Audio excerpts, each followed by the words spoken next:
छ त्यसमा सहकारी नै ग्रामीण विकास गर्ने बलियो आधार महिला उद्यम विकास अनि युवा स्वरोजगार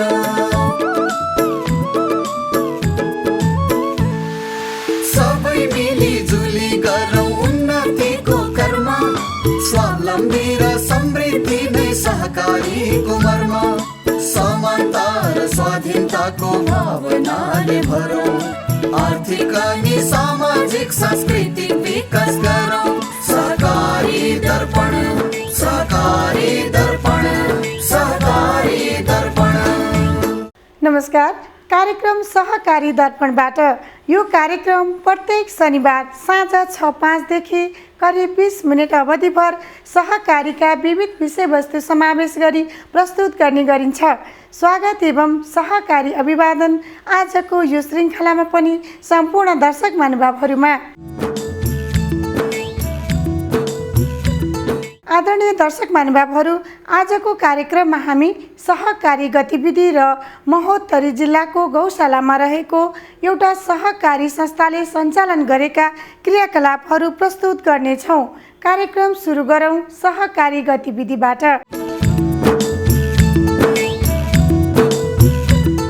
राष्ट्रिय सहकारी विकास बोर्डले 2073 साल माघ 21 गते एक कार्यक्रमको आयोजना गरी सहकारी तथा गरिबी निवारण मन्त्रालयका सचिव मोहन कृष्ण सापकोटालाई स्वागत गर्यो।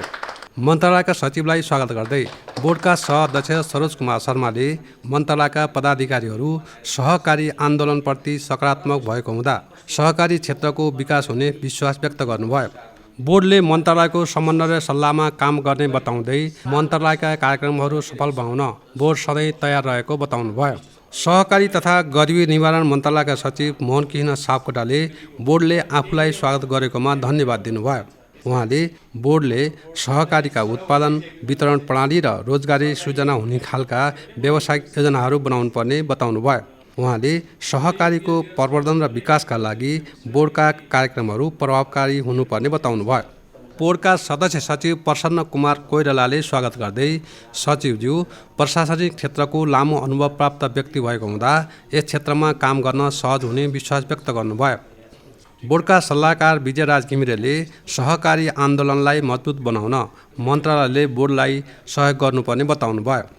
सहकारी तथा गरिबी निवारण मन्त्रालयका सहसचिव रघुराम विष्टले सहकारीको प्रवर्धन र व्यावसायिक विकासका लागि मन्त्रालयले पूर्ण सहयोग गर्ने बताउनुभयो।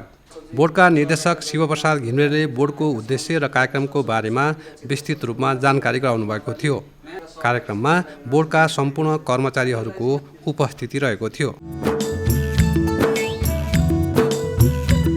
दर्शक महानुभावहरू, सहकारी गतिविधिपछि अब प्रस्तुत गर्दैछौँ महोत्तरी जिल्लाको गौशालामा रहेको जनकल्याण उखु उत्पादक सहकारी संस्थाले सञ्चालन गरेका क्रियाकलाप आजको संस्था चिनारीमा।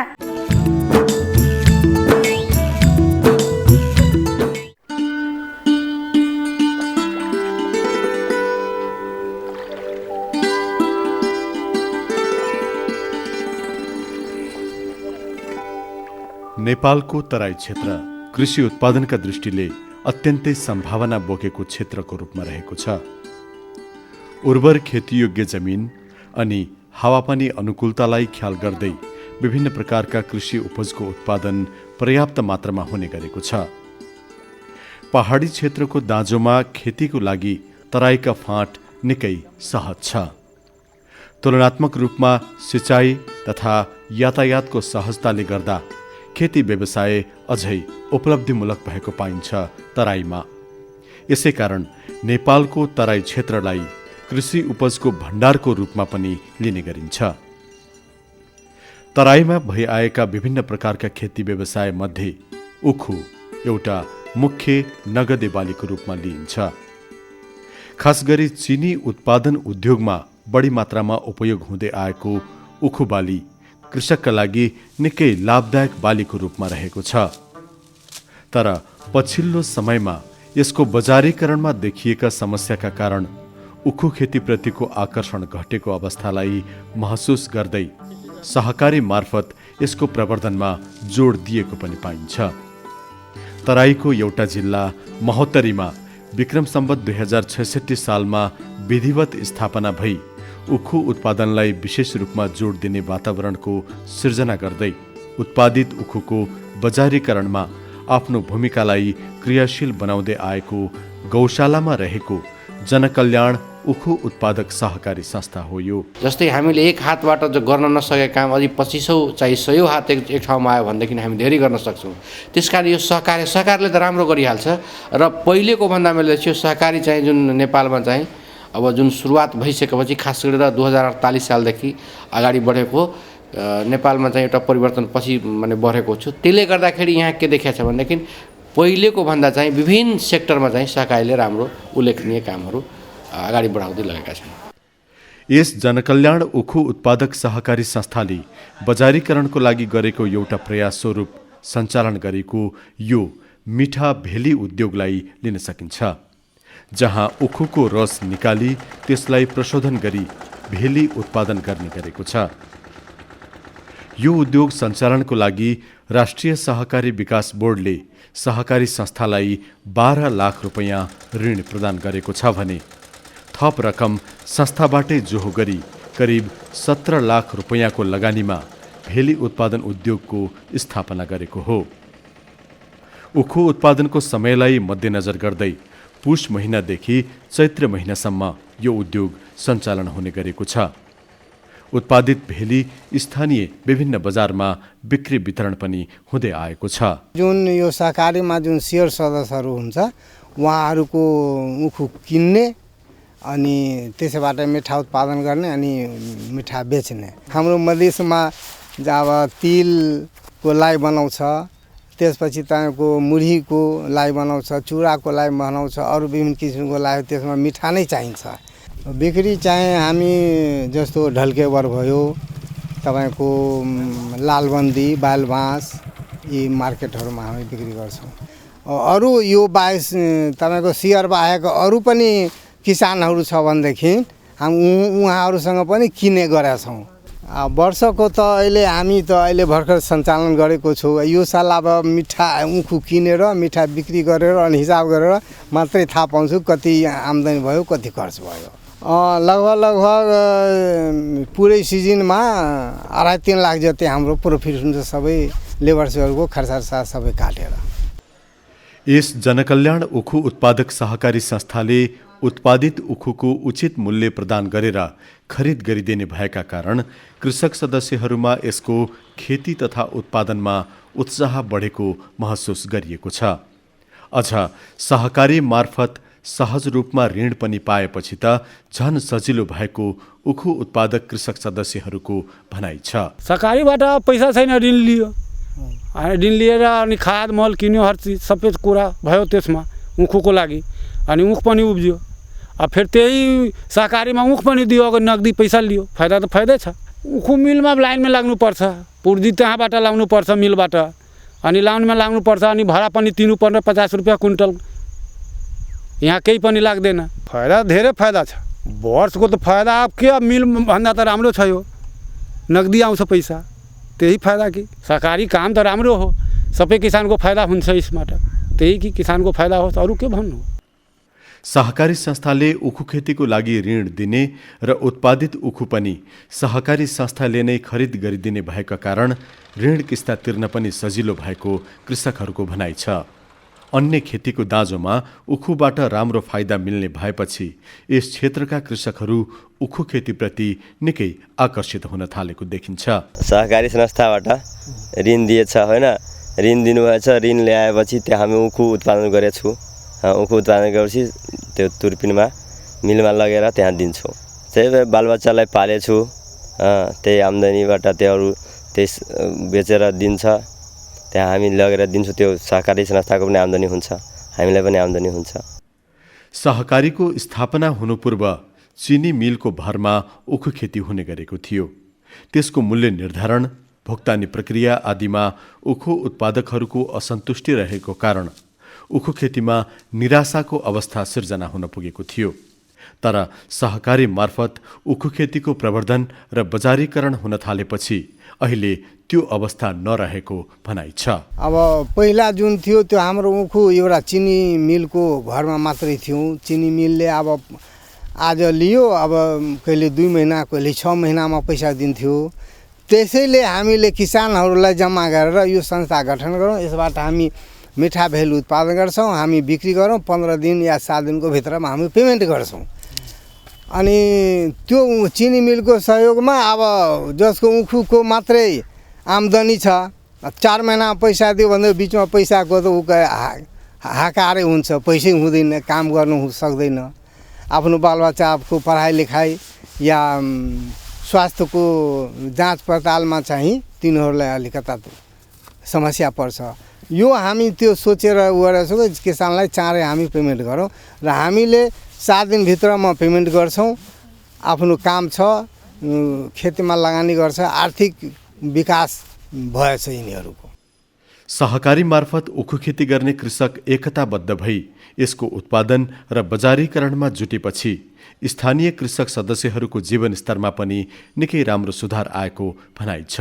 यहाँ चाहिँ जब उखु प्रति किसानहरू जुन अब भन्नुहोस् न आकर्षित भयो, त्यसले गर्दाखेरि विगतको आर्थिक अवस्था जुन थियो यो क्षेत्रको जनताको, त्योभन्दा धेरै माथि अहिले पुगेका छन्। अहिले तपाईँ हेर्नुहुन्छ भने घर घरमा प्राय घरमा चाहिँ ट्र्याक्टर छ। हिजो चाहिँ परम्परागत हलो माने बाट चाहिँ खेत जोतिन्थ्यो, अहिले ट्र्याक्टरबाट जोत्न थालेछ। कृषि औजारहरूको चाहिँ धेरै माने पहिलेको भन्दा बढेको छ। अहिले घर घरमा पहिले चाहिँ साइकल पनि हुन्थ्यो, अहिले प्राय घरमा तपाईँको मोटरसाइकल भेटिन्छ। त्यसकारण विगतको भन्दा अब आर्थिक माने अवस्था चाहिँ सुध्रेको हो। यसरी चाहिँ छडिरहेका पुँजी, छडिरहेका हातहरूलाई एक ठाउँमा ल्याएर निम्न स्तरका जनता मात्रै होइन, मध्यम किसान मात्रै होइन, समग्र जनतालाई चाहिँ हामी यसरी चाहिँ सहकारीलाई सहकारी मार्फत चाहिँ हामी बढाउँदै जाने देश विकास गर्ने हो। त्यसकारण सबै चाहिँ सहकारीसँग आबद्ध भएर अगाडि बढौँ, देश विकास हुन्छ। सहकारी संस्थाले लक्षित 5वटा गाउँ विकास समितिभित्रका सदस्यहरूलाई उखु उत्पादन तथा उत्पादित उखुको बजारीकरणमा सहयोग पुर्याउँदै आएको छ। यसको साथै केन्द्रीय उखु उत्पादक सङ्घसँग पनि आबद्ध रहेर उखु किसानलाई एकत्रित गर्ने प्रयासको साथै बजारीकरणलाई अझ विस्तार गर्दै सहकारी मार्फत नै चिनी मिलको स्थापना गर्ने पनि सोच लिएको पाइन्छ। सबै किसानलाई जोडेर यसलाई छुट्टै एउटा उखु विकास बैंक बनाउने योजना सोचेका छौँ। किनभने यो जुन छ नि त्यो मेन पुँजी जुन छ नि यसको, त्यो पुँजीको एक ठाउँमा लगेर यो नगदे बाली छ, नगदे बालीको यसलाई चाहिँ यति राम्रो जुन बेनिफिट छ अरू बालीभन्दा पनि यसमा राम्रो छ। तर मूल समस्या के भयो, लागतको अनुसारले चिनी उद्योगले मूल्य नदिने, समयमा पेमेन्ट नदिने, समयमा चलान नदिने इत्यादि समस्याले उ गर्दैछ। यसलाई चाहिँ भविष्यमा हामी उखु विकास बैंक बनाउँदै यसलाई चाहिँ हामी सहकारी चिनी उद्योग स्थापना गर्ने अडोट पनि हामी केन्द्र सहकारी सङ्घबाट राखेका छौँ।